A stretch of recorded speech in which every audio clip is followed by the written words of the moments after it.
It's Nolan.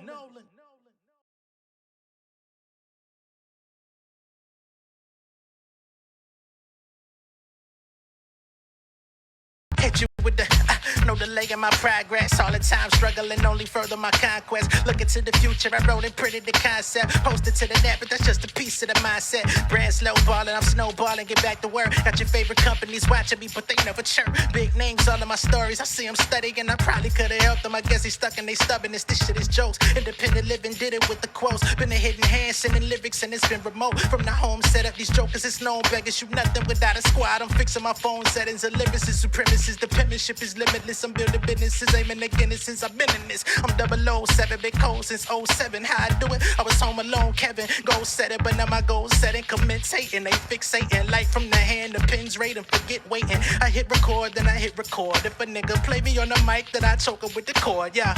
I'm sacrificing money here with every verse, giving punchlines to these rappers when I said it first. Preaching to the choir, giving facts like we in the church. I'm just praying for the day it's start to reimburse. True prerogative, they blew the entire budget. They do it, minor discussions. I'm zooming, they higher up. It's like, Mr. Nolan, we should get this rolling. Tell me what you need, a check, pause, semicolon. I'm tired of the games, fanning the flames. I'm making a change. You don't value what I'm bringing, then it's not an exchange. Only resolution I'm worried about is 4K. If you really want to party with me, then set up the play, bitch.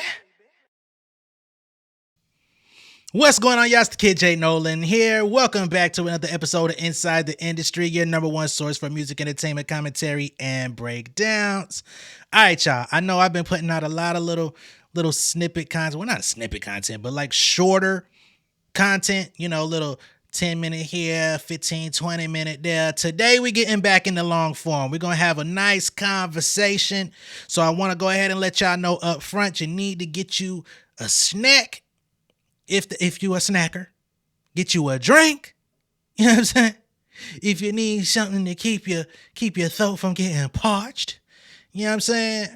Make sure that you got everything in place around the house, or if you need to do some things while you're listening, make sure that you got your headphones or something that you could multitask.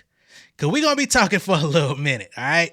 So with this particular video, we're gonna be getting into BG and Turk, members of the Hot Boys. Of course, over last weekend, we saw that there was somewhat of a Cash Money Hot Boys reunion at the Essence Festival. However, Lil Wayne didn't really play into it all that much, right? When it came time for him to make his appearance with Juvie, with BG, with Baby, with Monét Fresh, that nigga came out and did a motherfucking solo set for 20 minutes and said, "Good night. I'm appearing courtesy of Young Money motherfucking records, not Cash Money, okay? Much love and respect to you niggas, though." He concluded his set, and the big timers came out and did a gator boost with a Gucci suit. However, missing from the entire festivity was Hot Boy Turk. Now, unfortunately, Turk has been at odds with Cash Money for a bit. Him and Baby don't necessarily get along all that well. So we're gonna get into that shortly.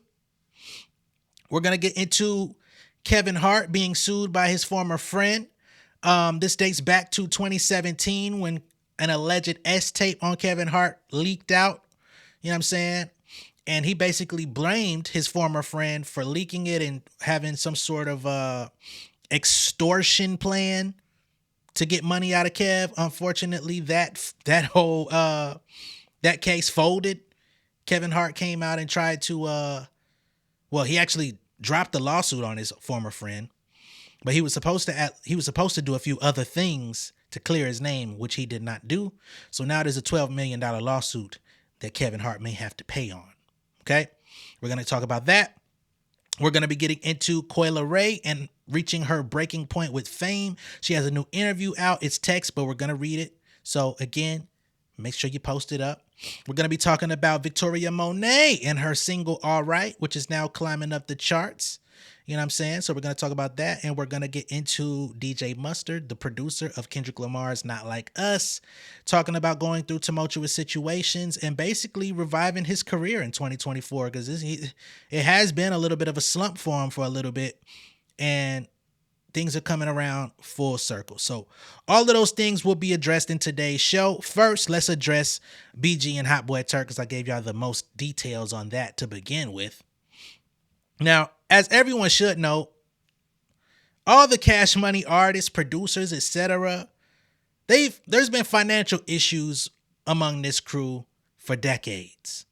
Juvenile originally left Cash Money because he was putting albums out, not receiving his bread.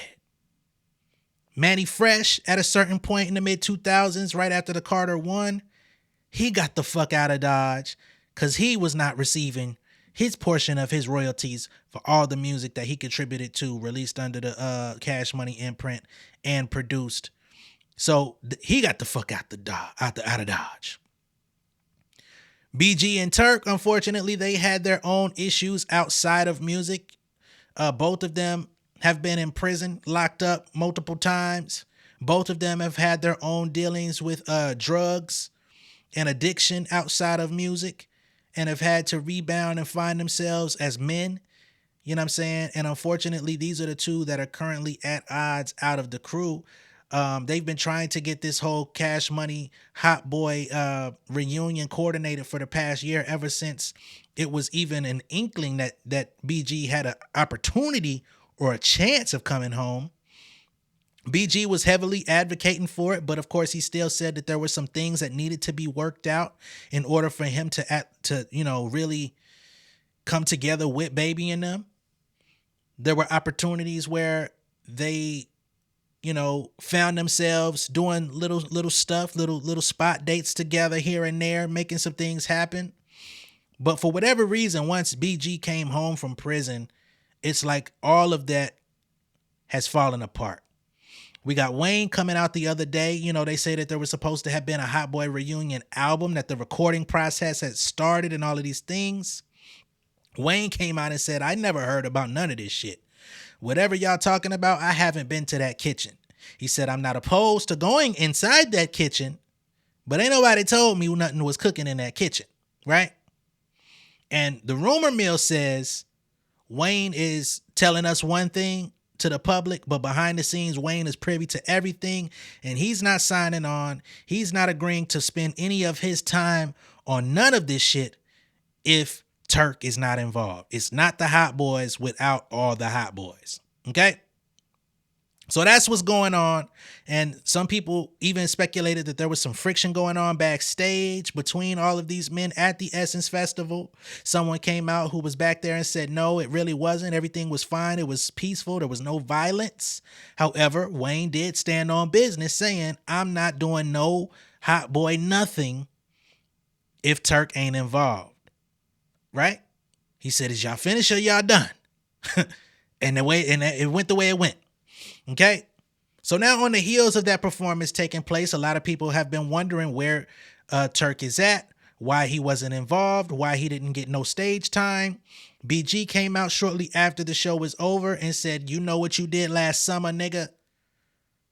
And he even has gone out and done interviews undermining Turk's contribution to the overall Hot Boys lineage, the Cash Money lineage, and says, hey, he really ain't all that important to begin with. So if we out here doing a Hot Boy reunion and he ain't here, in so many words, fuck him, fuck him, fuck him. Even if he's celibate. The brotherly love has dissipated. So we're going to go ahead and pull up some footage of both of these men, BG and Turk, not seeing eye to eye, unfortunately. And it looks like the progress is not being made to come to the conclusion of all of them having that reunion that so many people had wished, hoped, and perhaps prayed for. We're going to start with BG because he literally said that this nigga is the LaToya Luckett of the group. OMG.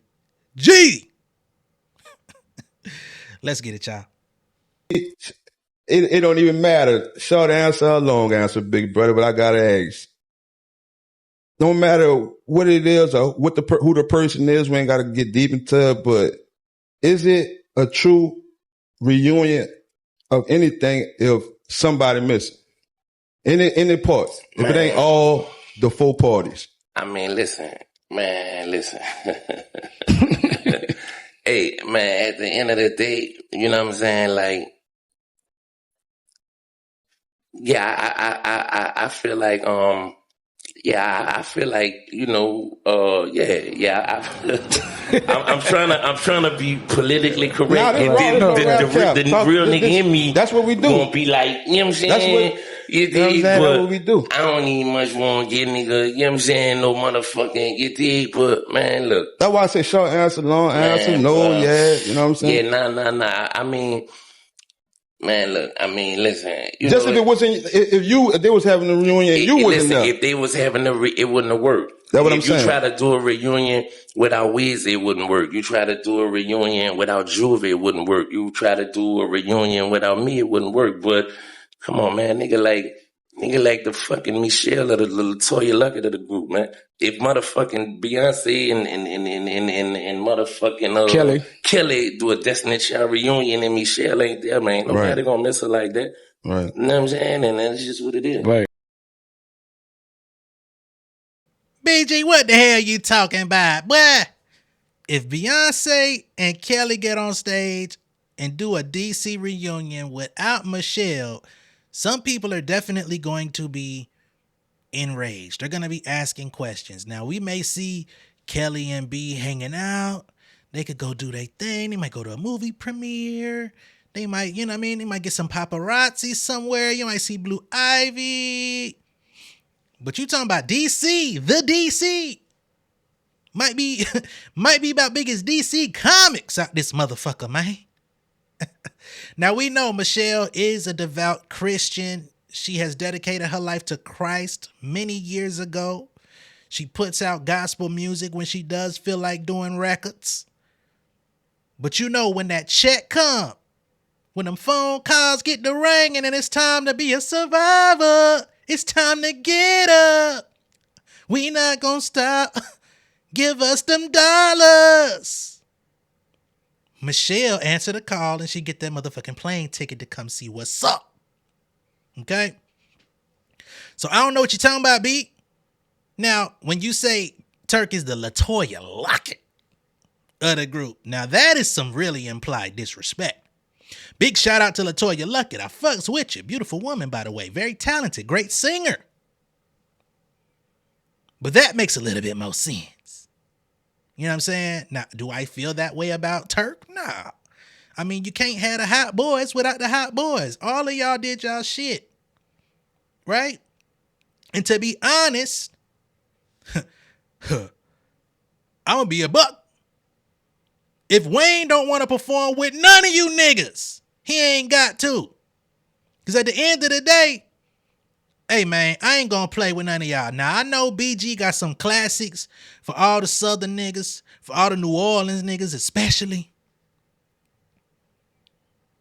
But I ain't gonna act like I done went back to none of BG albums in the last 15 years of my life. Right? We gonna keep it all the way up Beezy. I ain't listening to no old BG, man. Now, I don't be in the chitlin circuit hanging out at the clubs doing hookah with JT, so maybe my vision on this is fucked up. But I'm not going back playing them albums. I'm not going back to Turk albums neither. You know who album I will go back and play? I'll go back and play 400 Degrees by Juve.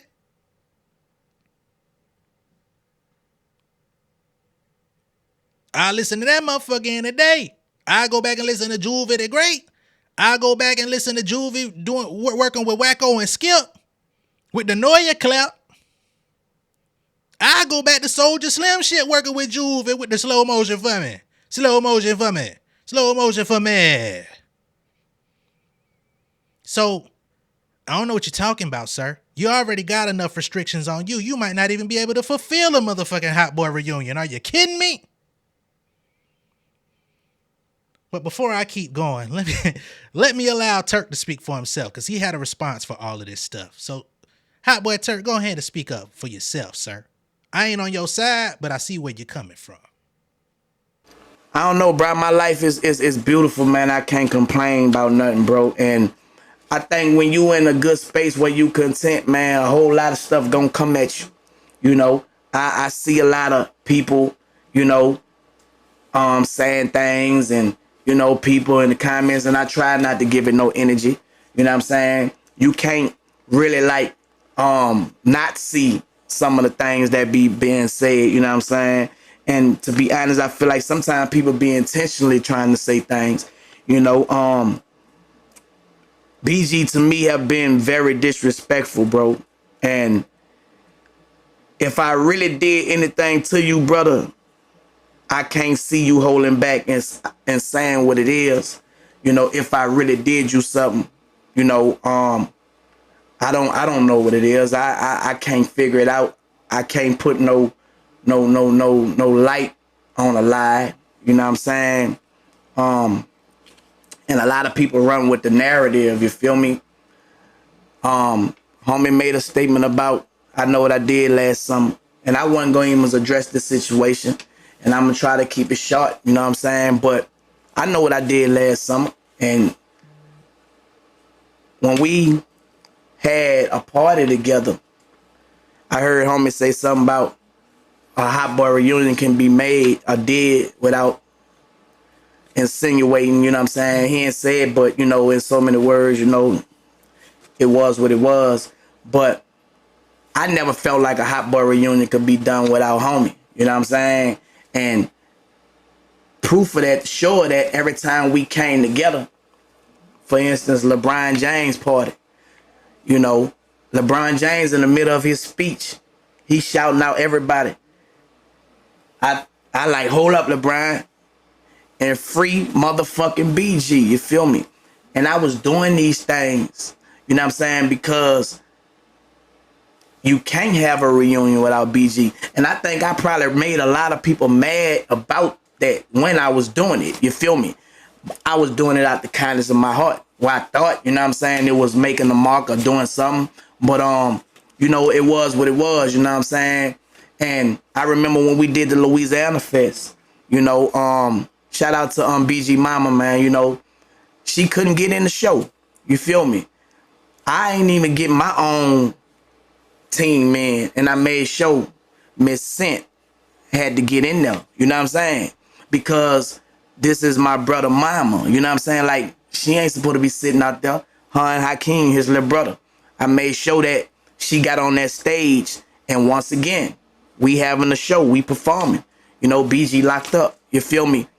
Nah, let his mama come out. Let's run that As I Proceed. They hit the mother. You know what I'm saying? That was all Turk. You feel me? That was all Turk. I made sure that was done. You know what I'm saying? And numerous of other things that I don't even have to bring up, man, that I know the world seen. You feel me? Never once, bro, that I try to use BG name for anything. You hear me? A song came up, what? Hold Up LeBron was inspired about the time when I told LeBron to hold up and free motherfucker BG. That song was inspired by that moment. You know what I'm saying? I thought I was doing a good deed. You feel me? In the midst of me trying to build my shit up, take care of my family, do what I do. You know what I'm saying? But I see it must have wasn't good enough. You feel me? And if I did homie, like I said, if I did homie anything, bro, I will respect it. If, you know, cause to be real, when homie followed me probably about a couple weeks ago, and I hit him in a DM, I'm just gonna keep it brief, you feel me? And I told him right then and there, bro, look, bop, bop, bop, you know what I'm saying? And he hit me, say what he said, and I said what I said, and we left it at that. I'm thinking everything cool. And then, you know what I'm saying, here you go again. All right, so there goes Turk, and basically from Turk's perspective of the situation, he feels like he did nothing but advocate on behalf of BG, right?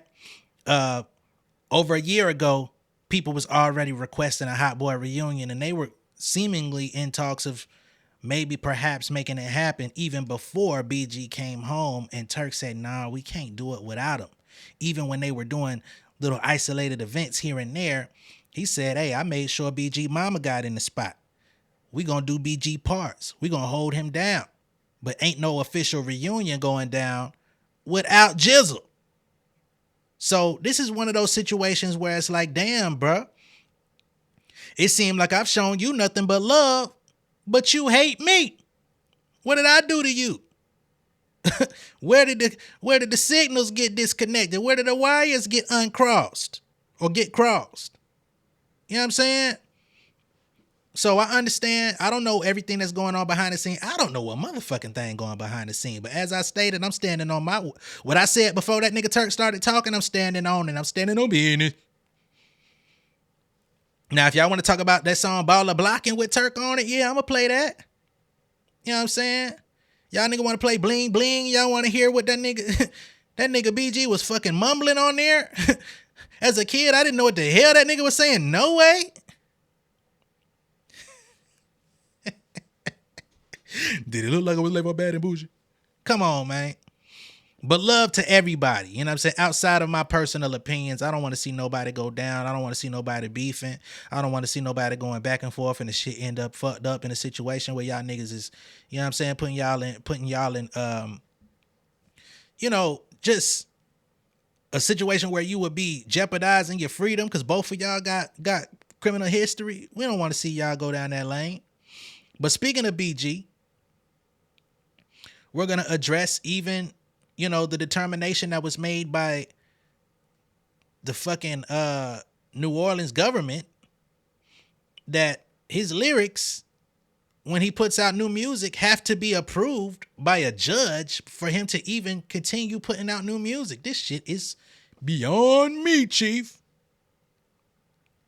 So as of July 2nd, U.S. District Judge Susie Morgan ruled that BG must turn in his written lyrics to the government before releasing them as songs. So even when he write the motherfucker, and I guess he got to let them play the songs too, I would imagine. If not, it ain't happening. The ruling is the latest setback the rapper-born Christopher Dorsey has faced since he was sentenced in 2012 to 14 years in federal prison for felony gun possession and witness tampering. After earning his release last summer, BG, known for his inimitable New Orleans swag and songs like Bling Bling, Cash Money is on it, and Don't Talk to Me, was arrested in March for violating parole following a performance with rapper Boosie, who's also been convicted of a felony. Now remember, the violation of parole had nothing to do with nothing violent, not carrying no weapons, no nothing. It was the fact that he was out doing shows with Boosie, who's also a convicted felon. Because, once they let you out, they don't want you to be around other criminals. But most people in the position of being locked up in jail, they were probably raised around criminals, and then you're going to send them back to the community where they come from, where they're going to be around those same people. I mean, Boosie is a professional artist. Yes, he has a criminal history, but he's a professional artist. It's fucked up. Prosecutors later formally proposed that BG submit his lyrics to be approved by Louisiana prosecutors or face tighter parole restrictions. They reportedly want BG to refrain from promoting and glorifying future gun violence and murder and expressing anti-snitch sentiments in his lyrics. So they basically want him to put out positive music. They don't want to hear nothing about don't rap about no guns, no violence, no nothing. We don't give a fuck if it's creativity. You better learn how to use your creativity in another fashion. Otherwise, ain't no rapping, right? During a June hearing, federal prosecutor Maurice Landrieu said, at some point in time, we have to try to stop this cycle. We've become numb to it, and that doesn't say much for any of us. So they're basically saying that putting these lyrics in songs is only creating more violence in the community, and they don't want him contributing to it. New Orleans has historically had one of the highest murder rates in the nation. In 2022, the city had the highest rate in the country, though it dropped 40% in 2023. Shout out to the drop. But these ills aren't BG's fault. The violence Landrieu references isn't a product of rap, but poverty. Censoring BG's music is unlikely to put a dent in New Orleans' violent crime rate because clearly the shit was still going on when you had his ass locked up. The ruling represents the latest low in the justice system's continued persecution of rap music. For years, rap has been scapegoated by opportunistic politicians and media personalities looking to virtue signal, if not dog whistle, to their followers by condemning a black art form. But in recent years, prosecutors all over the country have taken things a step further by using rap lyrics as evidence in court cases. They say soapboxing is one thing, but warehousing is another. I didn't even know warehousing was a term. They then go into more information about others that have been targeted in this same way. In 2021, Maryland rapper Lawrence Montague, or Montague, okay, goddamn, Romeo and Juliet, yeah, Capulets. Anyway, was sentenced to 50 years for a host of charges after a state appeals court ruled that a rhyme that was recorded over a jail phone was so akin to an alleged crime that it served as direct proof. Numerous rap lyrics have been referenced in state and federal indictments, including the high-profile YSL case, Young Thug. We all know about that. And now, with Morgan's rulings, prosecutors are seeking to police lyrics before they're even released. It's a subtle implication that rap itself can be akin to a criminal act, basically saying if you say it in the booth, we're holding you accountable for your words. But if I were to go, well, you can receive punishment for threats. That is true. But damn, I'm not threatening nobody directly. I'm just putting it in lyrics. It's creativity, baby. Nobody stopped the Terminator. Ain't that what they always used to talk about? Man, what about the Terminator? What about Scarface? What about all these movies with the drug distribution and killing and blowing up buildings? Shit, who gonna charge King Kong? Y'all niggas put his ass back out there. Nobody asked for him.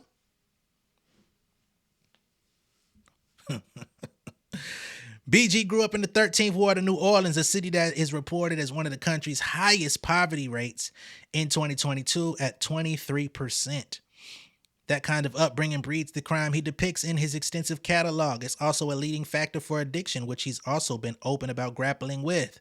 Despite his tumultuous upbringing, BG carved a considerable legacy in rap through 10 albums and his work with the Hot Boys, who recently announced a reunion tour. But now his catalog will be supervised by the whims of a prosecutor for the duration of his parole.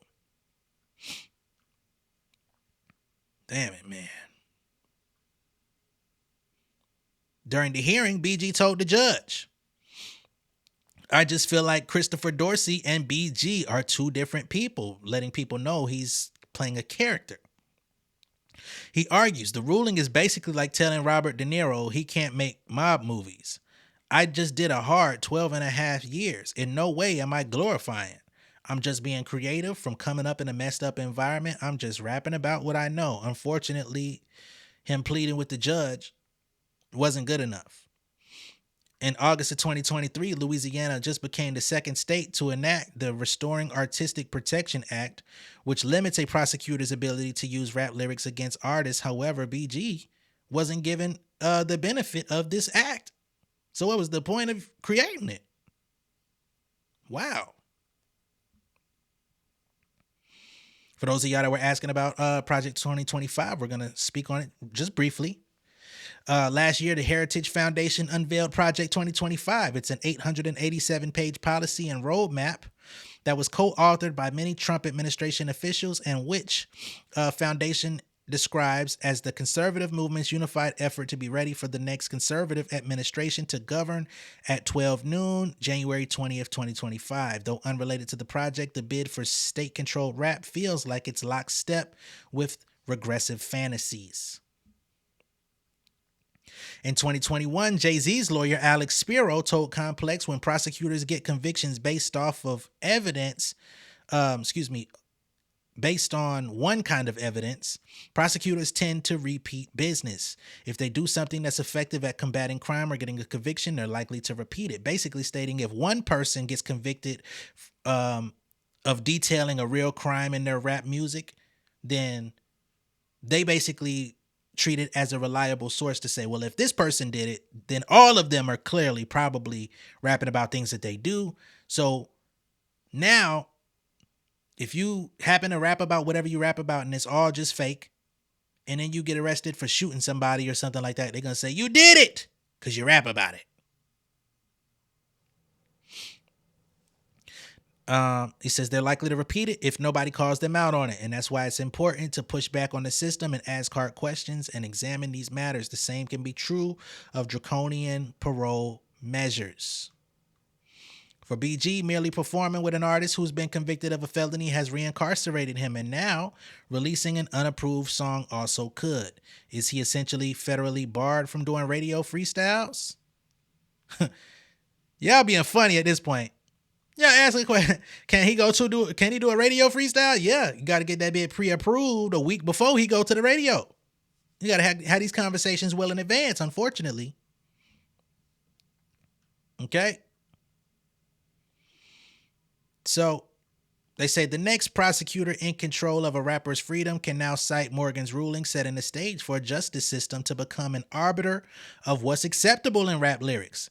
In the 1990s, 2 Live Crew had to fight against having their lyrics banned by the government for being too explicit. A record store owner was arrested for selling their music, and 2 members of the group were performing it. Today, artists like Cardi B and Megan Thee Stallion are pop stars with the same raunchy lyrics that the government would have liked to ban in terms of sexual proclivities and raunchy lyrics. You know, they say if we concede the power to greenlight only the lyrics the government sees fit, rap music wouldn't be where it is today. That's why they don't deserve the power to do so now, and they shouldn't be using BG's parole status in its efforts. Unfortunately, it sounds too much like what's right. So clearly things have gone left. Okay. Best wishes to BG. Hopefully he can find a way to put out, culturally relevant music in 2024. That's a hard enough task. He's already started trying to put out music, but unfortunately the songs that he's released would most likely not fit the bill once they decide to preview everything he has to say. So I don't know what he's going to come out with. I don't know how he can proceed as a rapper. I said it myself. I think it would be in his best interest to start a podcast, find some partners that can help him launch some businesses. Maybe he could, you know what I mean? I don't know if he want to get a restaurant or, open up a fashion store or something, a shoe store. Because he needs a way to earn an honest living. But if he can't put out the music that his fans are accustomed to, if he comes out trying to put out Stop the Violence anthems, it's not going to work. And he's not going to be able to perform that shit nowhere. So they're fucking him up. I don't even know how they're allowing him to perform his old music. You know what I mean? And that to me just sounds like shackles on my feet. You know what I'm saying? That's fucked up. Like you get released back into freedom and then you ain't free. Okay, we're gonna progress with the show though. Let's move into Kevin Hart situation. Okay. So Kevin Hart S-tape saga. Former friend files $12 million breach of contract lawsuit. Mr. Jonathan J.T. Jackson. Okay. Let's get into it. So the article here states, when Kevin Hart jumped on Instagram 3 years ago to discuss his bizarre 2017 S-tape scandal and the related felony extortion charges filed and eventually dropped against his friend Jonathan J.T. Jackson, the superstar comedian said he was happy to be moving on from that chapter in his life. Now, the precise wording Hart used to deliver that seemingly unscripted message to his millions of followers is the subject of a new $12 million breach of contract. $12 million! Bitch! Filed by Mr. Jackson in Los Angeles. In his new 23-page complaint filed Wednesday and obtained by Rolling Stone, Jackson says Hart's social media post shared on October 27, 2021 was far from spontaneous. Where we going here? Instead, it was the subject of a meticulously negotiated settlement agreement signed by the parties nearly 3 months earlier, Jackson revealed. So he's saying this whole thing was plotted out in 2021, 3 months before he came out and made this announcement and everything. They had behind the scenes come to some sort of handshake agreement. I don't know if there was any contract involved, but it was mutually discussed, mutually agreed upon, allegedly. Okay. According to the lawsuit, Hart was contractually obligated to use specific verbiage that would publicly whoa. Hart was contractually, okay, Kevin Hart was contractually obligated to use specific verbiage that would publicly exonerate Jackson, both a professional bowler and actor who had a minor role in Kevin Hart's 2014 movie Think Like a Man 2. Didn't know he was a professional bowler. Interesting. Kevin Hart purportedly was required to note only that the criminal charges against Jackson had been dismissed, but that Jackson was fully cleared. Note not only that the criminal charges against Jackson had been dismissed, but that Jackson was fully cleared of any involvement in an extortion plot and that the scandal had caused Hart a valuable friendship. So Kevin Hart, in his public apology or public statement, not only was he supposed to say that he was happy to move past the S-tape, I got to use very selective language. Curse words seem to be okay, but there's certain trigger words on YouTube that just don't seem to be okay. So he was supposed to say, hey, my guy, Mr. JT Jackson here, he was not involved in this. He was not extorting me, although I sued him for extortion. He was not extorting me. We're good. And unfortunately, this whole ordeal has severed our friendship, and I'm saddened by it. I hate that this had to happen. It's all fucked up, and I want to clear my former friend's name so you all understand that Kevin Hart approves you guys doing business with him. Because clearly, what Mr. Jackson is suing for is because Kevin Hart did not say those things that I just said.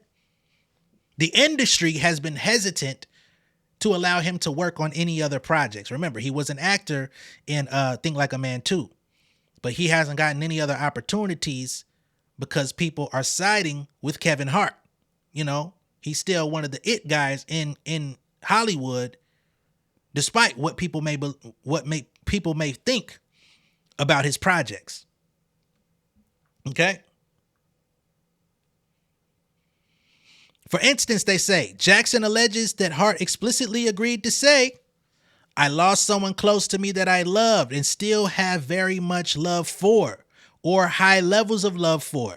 And I'm proud to say that all charges against JT Jackson have been dropped, and he is not guilty and had nothing to do with it. Unfortunately, once it was time for him to press record on that phone, Kevin Hart forgot the script. The man who knows all the scripts forgot this one. He says Kevin Hart blatantly broke their agreement. In his Instagram video, Hart instead said JT Jackson has recently been found not guilty and those charges have been dropped against him, and I can finally speak on what I once couldn't. Hart noted that their friendship was lost, but the statement appeared to be neutral rather than one that was endearing toward his former friend. He said, it's over and I'm happy that it's over, he said about the saga. Hart did not include the line that Jackson had nothing to do with it. So he reneged at the motherfucking poker table.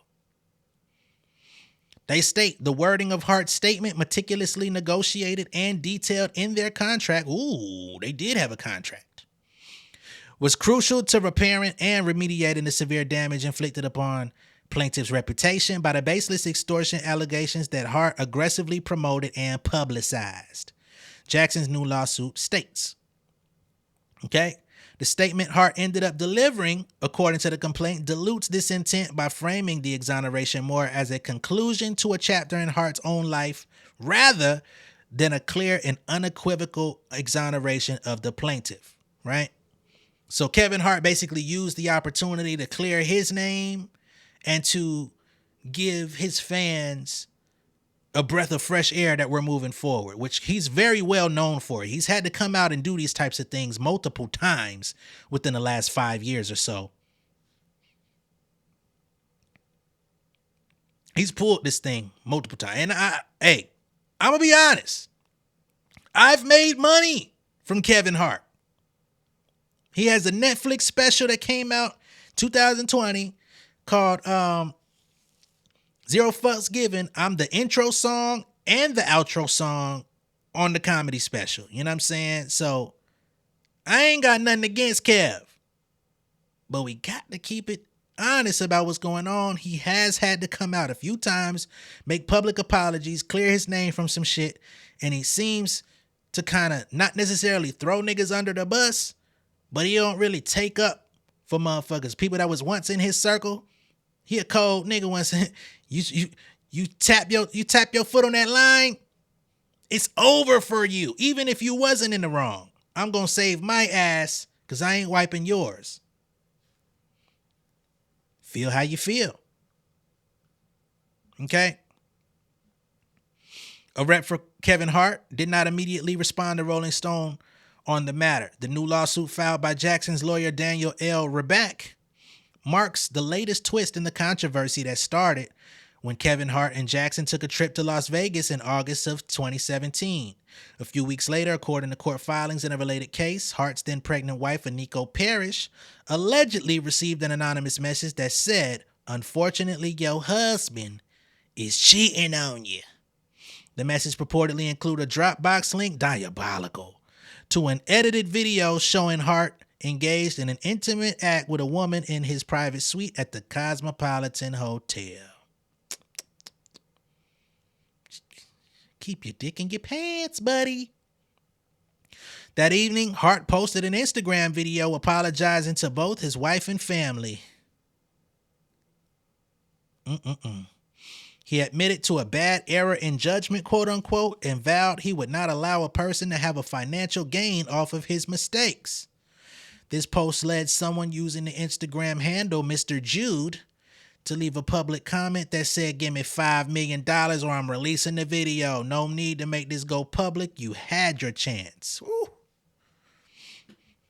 And as y'all can see, this is the second time that Kevin Hart has been in this position where people are trying to get money out of him, and he doesn't negotiate with terrorists. That I will stand on and I support. Fuck niggas. If I confess my wrongdoing to my wife and my family, I ain't doing a goddamn thing for you, suck my D. I support him on that. Hours later, on September 17, 2017, the now defunct website Famous.com published the video footage. Within days, TMZ reported that the FBI was investigating a multi-million-dollar extortion plot against Kev. That same week, model Monét Sabag held a press conference with her then lawyer Lisa Bloom to confirm she was indeed the woman in the video. She proclaimed her innocence, saying she had nothing to do with the recording or any alleged extortion. On the heels of that, Sabag would go on to file a $60 million lawsuit against both Jackson and Hart, claiming that these men conspired to create and disseminate this footage to help promote Kevin Hart's irresponsible tour at the time. I don't believe that, but you know. Her civil claims against Jackson were dismissed in 2022, citing her lack of diligence, most notably her failure to obtain Jackson's case records from prosecutors who by then had dropped their two extortion claims. Her remaining claims against Kevin Hart would be dismissed in June of 2023 when her lawyer failed to appear at the final status conference ahead of the trial. Man, what is it about these high-profile cases where motherfuckers just mysteriously miss they court dates and stuff, like, and just be losing money, losing opportunities, losing everything? You go through all this filing of paperwork and showing up and signing signatures just to not show up when you at the most critical moments? Damn. According to Jackson's new lawsuit, Kev and his lawyers played an integral role in the events that led to his arrest. Jackson alleges Hart's camp misled investigators about key evidence shortly before more than a dozen armed law enforcement officers kicked his door in with the weapons drawn, and they raided his home in January of 2018. In a separate lawsuit against members of the LA County District Attorney's Office, which was filed last December, Mr. Jackson alleges that the search warrant for this raid relied on a prior search warrant that described the Mr. Jude demand for $5 million as an alleged extortion attempt.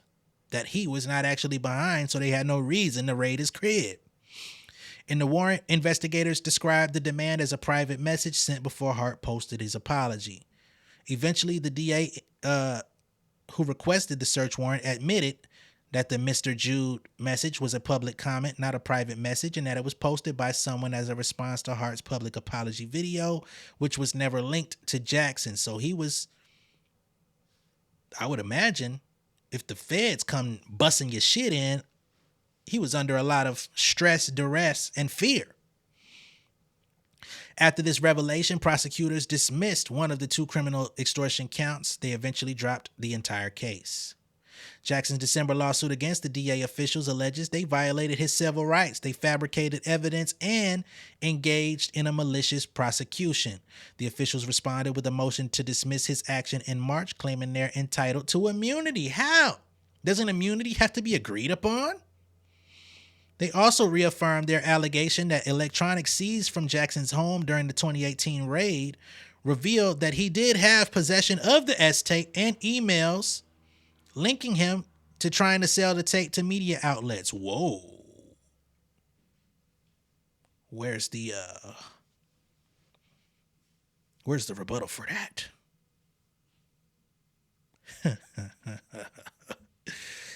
Whoa. According to prior court records cited in the dismissal motion, a media outlet received an email from someone trying to sell the video before its release. The outlet allegedly shared the email with Hart's team, and in response, Kev's lawyer had someone reach out to the anonymous seller posing as a broker eager to purchase the footage. Subsequent negotiations eventually collapsed. Prosecutors alleged that the email address contacted by Hart's fake brother did link back to Mr. Jackson's IP address. Ooh. You suing for what, sir? They said you did it. For his part, Jackson is adamant he never committed a crime, did not sell the video, and never extorted anyone. Despite the allegations and a supposed connection of the IP address, the facts are, I was not arrested on the day of the raid. I was only arrested on April 30th, 2018 for an entirely unrelated incident concerning an alleged extortion email sent to Kevin Hart April 27, 2018. This delay in arrest cast doubt on the strength and reliability of the evidence initially claimed by the DA's office, especially if any IP addresses were related. His new lawsuit says false accusations were the driving force behind his eventual arrest.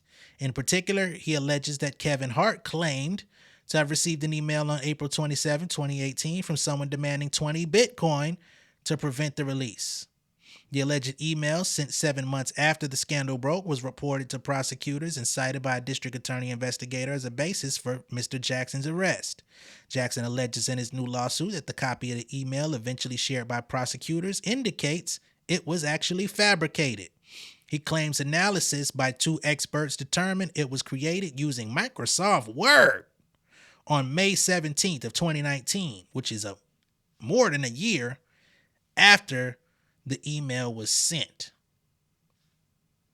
So he's saying that they created evidence in Microsoft Word to pin him to the activity. In his complaint, Jackson says his career and reputation have suffered profound harm in the aftermath of the failed prosecution. He says more harm has resulted from statements made in Hart's docuseries Don't F This Up, a 6-episode reality show following Kev's life that premiered on Netflix in December of 2019. In the series, which is still streaming, Hart reflects on the scandal and the end of his relationship with Jackson. He said it was tough to talk about the incident, lamenting the loss of somebody that you truly trust and love. That hurt. The series premiered after all the charges against Jackson had already been scrapped, but Hart's longtime friend and fellow comedian Will Spank Horton still appeared on the screen, summarizing prosecutors' failed theory of the case. He says, I guess he placed the camera in the room, videotaped the act, came home, edited the video, then sent him an email or ransom stating, look, I will release this video if you don't pay me. I think it was like 10 million or something like that. So comedian Spank Horton in the series, he recounted the events. Although the events had already been taken off of Jackson's jacket, it had already been proved in court, I guess, that it wasn't him. Spank came out and basically re-blamed him in the public eye. Okay. After the series premiered, Jackson started gearing up to possibly file a defamation claim against Hart, leading to a 2021 settlement that's now at the center of this breach of contract. Jackson now says that this dismissed criminal charge and high-profile Netflix series viewed by millions of people caused lasting harm to his career and well-being. He says the persistent availability of this content continues to perpetuate a false narrative, causing ongoing harm to his professional and personal life. Excuse me. Jackson, a Navy veteran, alleges the fallout has exacerbated his service-related PTSD and caused significant mental health struggles. Wow. You got PTSD off of this. Whoa. Jackson is suing Hart and his Heartbeat Productions for breach of written contract, fraud, and intentional infliction of emotional distress. He's asking for at least, which is a minimum of $12 million in real damages, as well as punitive damages to be determined at trial. He says this entire ordeal has caused profound emotional distress and significant professional setbacks for both my wife and me. It's extremely unfortunate that someone I consider my brother, my pots and pans for 16 years, we are now on opposite sides of the fence. Despite everything, I still wish him well, but it's been 3 years since Kev promised to help clear my name, to no avail. So here we are. Through this lawsuit, I aim to restore my reputation, seek accountability, and ensure that such injustices do not happen to others. Put a button on that. And he's also making sure he's able to secure his financial future for himself and his family. Because ain't no more opportunities coming. You better get professionally bowling, my nigga. better get back to training.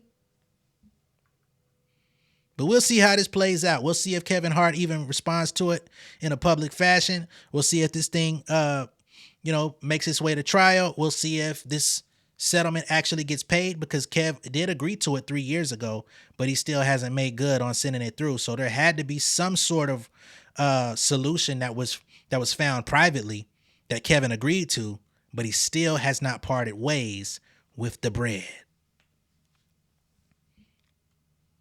Woo! Heartbeat Productions.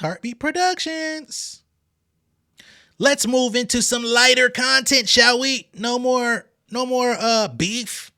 No more friendships lost. Let's get into some other shit. Let's get into Victoria Monét. They state Victoria Monét is looking to take over another Billboard chart. Her latest single, All Right, has landed on the Rhythmic Airplay chart this week. The Kaytranada-produced bop opens at number 36 on the chart, which is led by Tommy Richmond's Million Dollar Baby, the one that y'all don't like. This is Monét's second solo entry on the Rhythmic Airplay chart and her third overall. Her previous visits include On My Mama, which peaked at number 2, and MGK, aka Machine Gun Kelly's A Little More, which peaked at number 38. I guess she was featured on that one. At Rhythmic Radio this week, All Right rises from number 38 to 31 with over 642 spins, a gain of 276 since last week. In February, Monét topped the Rhythmic Radio for the first time with her hit On My Mama.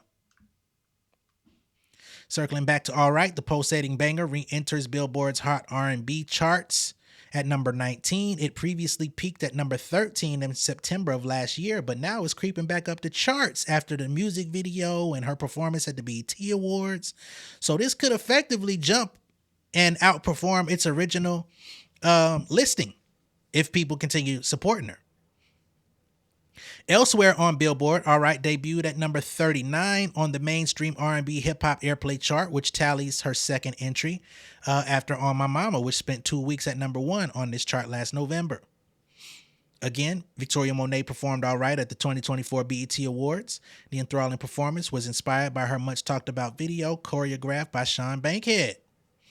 She won 2 awards at the BETs, including Video of the Year for On My Mama.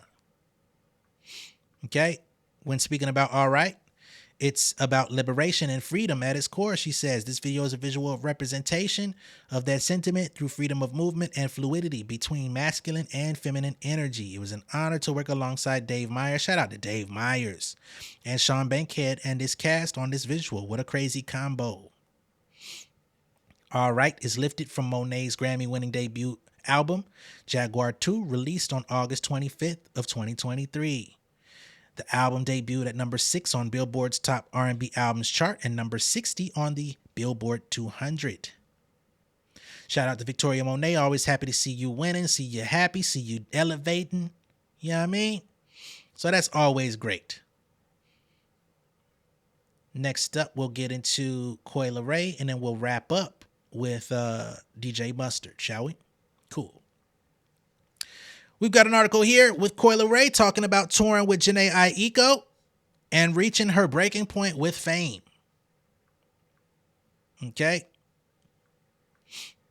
So in the article here, they state that she's about to embark on this tour, this Magic Hour tour with Jhené Aiko, where she'll spend her entire summer playing in nearly 30 sold-out arenas across North America, riding the career momentum she's been aggressively building since 2021. Hopefully this tour allows her to, build her fan base. She's been very well known for TikTok hits and stuff like that. Unfortunately, the labels had a real tumultuous breakdown with TikTok earlier this year, which definitely affected her pretty harshly.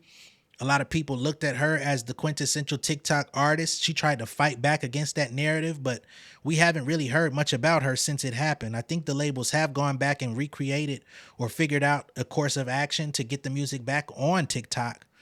But I wonder if it may be too late for Coi. I don't know. Can't put nothing past nobody. You can't count nobody out. Now, they say she is the quintessential modern star, a passionate performer seeking an intergenerational audience with innovative, colloquial takes on nostalgic concepts and beats. Damn, they made you sound so dope. She is a product of the natural evolution of hip-hop, blending her knack for internet virality with melodic bravado and excellent production. Leray consistently trumpets her unbothered insouciance in her lyrics and her social media posts in this very interview, but it's clear that Leray does very much give a fuck, as she should.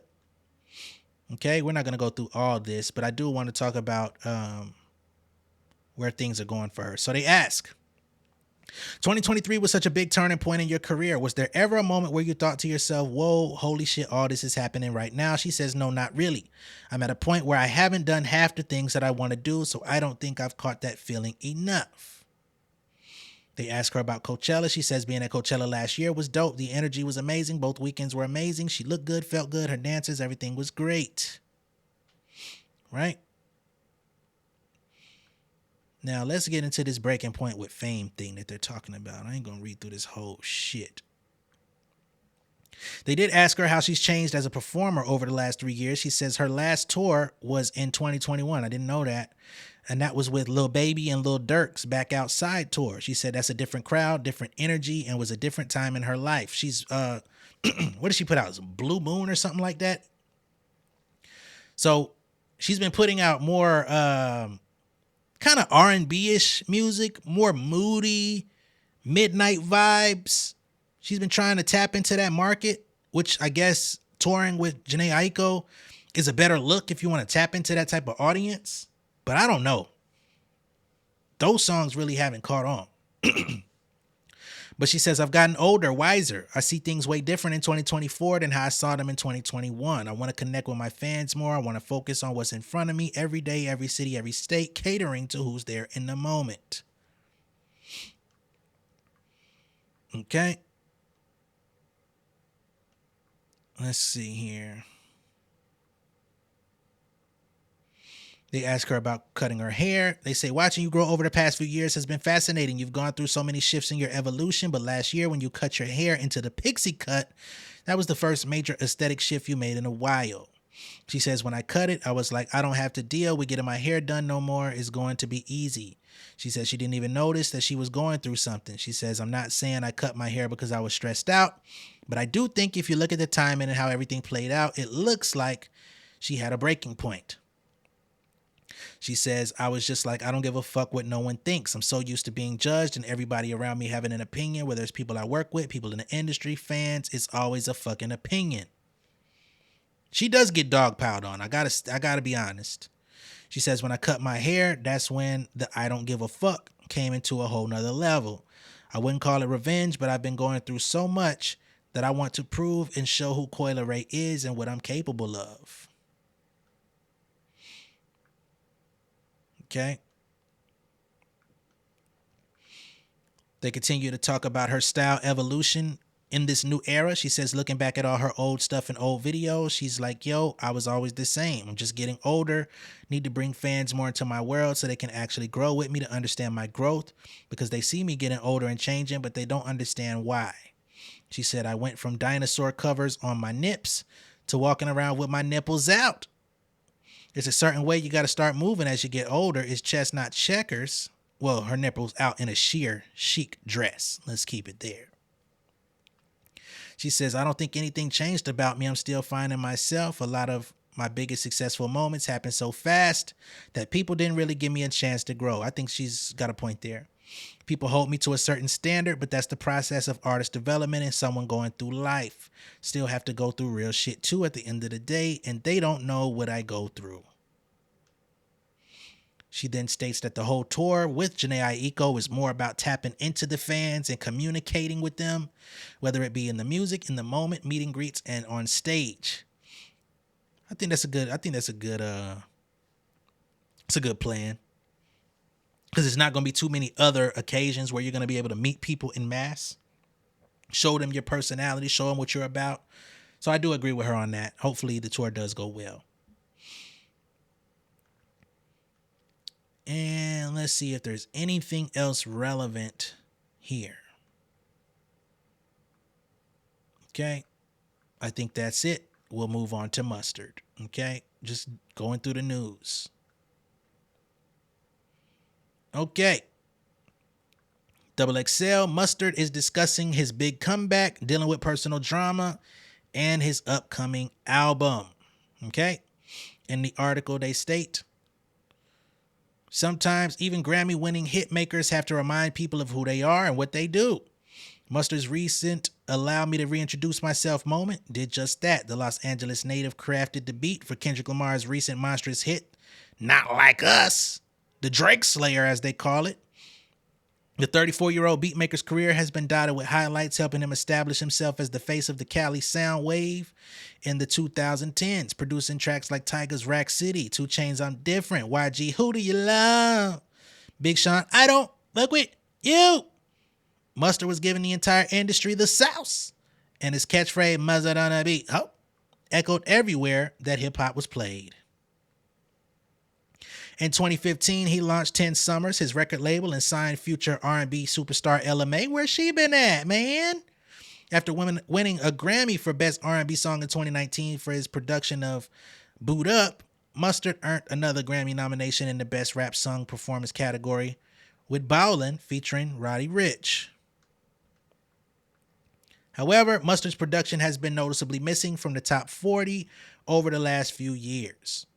Mustard's absence has been marked with dark times, including a very public divorce from his ex-wife Chanel Thierry, the mother of his 3 children, in 2022, and the deaths of his grandparents during the height of the COVID-19 pandemic. As these times tested Mustard's certainty, he was quietly forging his comeback by putting together his upcoming 5th studio album, Faith of a Mustard Seed, the effort which will arrive on July 26th, just a couple weeks away, is juxtaposing spiritual overtones with summer bangers and R&B vibe assists from Travis Scott, Young Thug, Roddy Ricch, Ty Dolla $ign, LMA, and others. Glad to see they're back working. They say in a stroke of divine timing this past May, Kendrick Lamar used a Mustard beat for the inescapable diss track turned West Coast anthem. The track gave Mustard a past due first Billboard Hot 100 #1 smash. His second win was then activated. Okay. So they ask him how it feels to be the man of the hour again. He says it feels the same. Not Like Us is the biggest song I've ever had, but the impact and how it's feeling like I'm a part of a history and is with somebody that I've been wanting to work with for years. They say, do you feel like you've been counted out? He says, I don't think I've been counted out by the fans. Never really heard anybody that was like, oh, you fell off. But he says he does think that the companies he's worked with and the people that used to be around him definitely counted him out and thought he was on a downfall. He says, I guess that's part of the process. Damn, he's expecting a fourth daughter now as well. Didn't know that. They say musically, you and Kendrick got the West Coast sound bumping right now. What are your thoughts on the current state of West Coast hip hop? He says, I think we're in good shape. I think that what we just did and how big the song was just showed everybody it was okay to be from the West Coast again. I would assume that a lot of people are going to try to start doing the West Coast sound, which is a good thing. I think this single-handedly made everyone want to be here. They go on with another question. Not Like Us is one of the biggest records in the world. How does it feel that you got your first number one? He says, I feel like I'm just living it in. I've had big records, but I've never had a record with this kind of impact, so it's an unexplainable feeling. He goes on to say he made this beat on his manager's birthday, April 6th. I sent Kendrick maybe 3 beats that day. He hearted it in the text, and he didn't hear it till the song came out. We've talked about that before. He says, when I heard it, I was on the freeway. We talked about that as well, where he heard it on, I guess, YouTube when the shit dropped. Like everybody else. They say your upcoming album is called Faith of a Mustard Seed. Obviously has a religious connotation. Why did you decide to use that as the title? He said, when I first started the album, he said, well, before when I was doing Perfect 10 for Nipsey Hussle, he was telling me one of my albums that I should name it Faith of a Mustard Seed. So this is a direct callback to Nipsey conversation in the studio. He said, when I started making this album, it's almost like vibey. You got R&B. You got the record I got with Tyler Dolla $ign and Charlie Wilson for his mom. And he started feeling like the records were becoming more soulful. Just kind of reminded him of being a kid in different parts of LA. From there, he says, that's where I was like, you know what? This is supposed to be called Faith of a Mustard Seed. I went back and thought about my life, and it resonated with me more than any other title that he could come up with at the time, and felt like it just fit. They also state that he's going to be rapping on one of the songs. Interesting. He says, I always used to say I would never rap on a song. I don't know. I feel like people have never heard my side of any story, but I felt like this was the perfect time to explain to everyone where he's been at for the last 5 years. Interesting.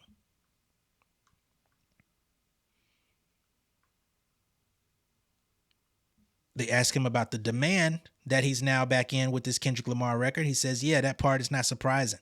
I remember a long time ago, I had a conversation with Timbaland, and he was like, you can't be hot forever. And at that time, I had like 10 songs on the Hot 100. At the time, he was looking at Timbo and said, what the hell are you talking about? It's no way. I could be hot as long as I make beats.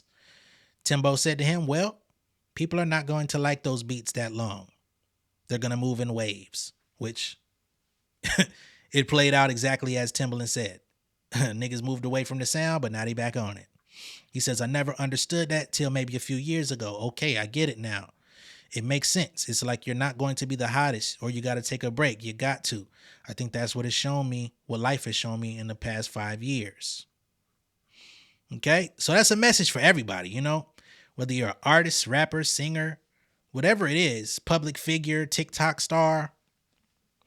You can't be hot forever. You can be here for longevity, which in some people's minds will tailor the idea that you've been hot forever. But if you go through the ebbs and flows of people's careers, you'll see I was sizzling at this moment. I had a couple moments here where I had to take a couple years, get my life in order. Motherfuckers done got fat, had to get back in shape. Motherfuckers done had, people have debts in the family. You know what I'm saying? Different shit.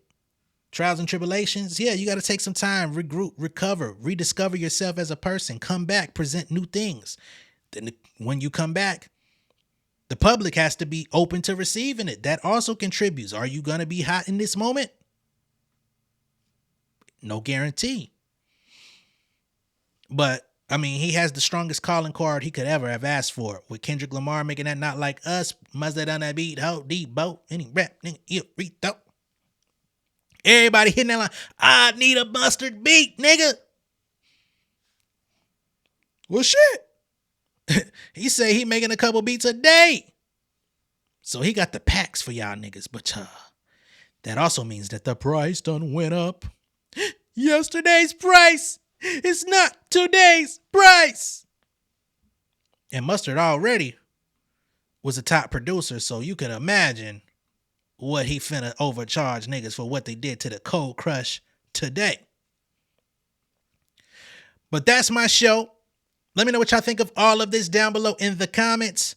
Be sure to like and share this video. If this is your first time seeing me on YouTube, go ahead and subscribe to the channel. Become an insider. It's so much better on the inside than out. If you here because you want to be messy and want to be hateful, you can see your way the fuck out. We only want real motherfuckers here. We only want people that we can have a sensible, logical, humanistic conversation with over here at Inside the Industry with J Nolan. I'm not over here begging for the bullshit, okay? But otherwise, if you're cool, you can stay and we're going to have fun. All right? Much love and respect. I'll catch y'all on the next one. Peace. King of my city and cul-de-sac. Coming out swinging like soldier rag. Leading my people like quarterback. Boy, I study this shit, I'm an almanac. Had to get up and grind. Knowledge is booming, I'm here to apply. Came with the chip and the dip, it just single the mind. We finna do more than survive. I need my check. Spinning the block for the Gouda. We hitting the jeweler to flood out the net. We don't do beef for computers, I'm straight out the sewer. We come when you rest. Niggas be looking perplexed, so keeping my foot on their neck. No map, I trust my gut for the quest. With drama, I'm fully abreast. I was ready for years and they doubted me. All of a sudden they tell me they proud of me. I been dropping these haters like calories. Cross I'm out, I came back with some boundaries. Stand for my honor, but too raw, no corner. Packing the stick with a drummer. Wanna catch my bad, won't fumble. I done came too far to be humble.